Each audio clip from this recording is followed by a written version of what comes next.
Deuteronomy 6. Love the Lord your God.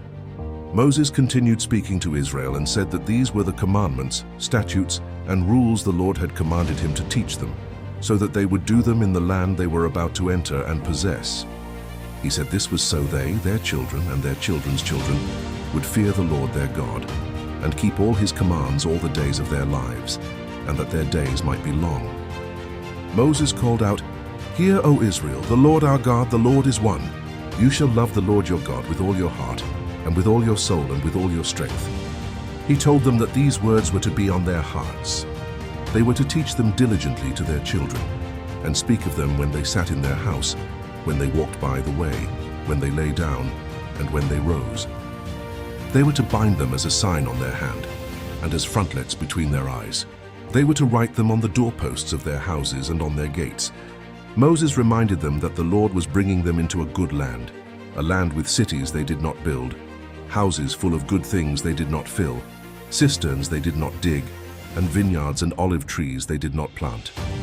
When they ate and were satisfied, they were to be careful not to forget the Lord who brought them out of the land of Egypt, out of the house of slavery. They were to fear the Lord their God, serve him and swear by his name.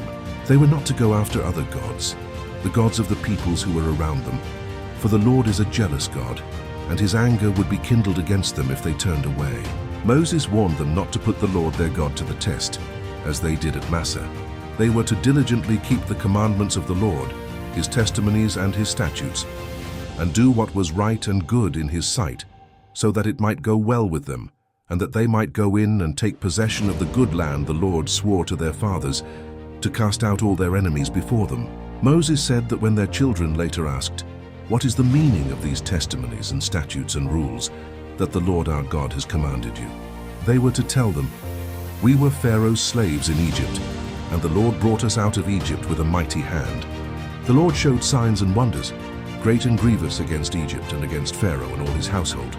And he brought us out from there, that he might bring us in and give us the land he swore to our fathers."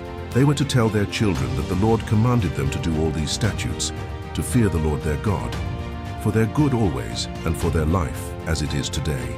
And righteousness would be for them if they were careful to do all this commandment before the Lord their God, as he commanded them.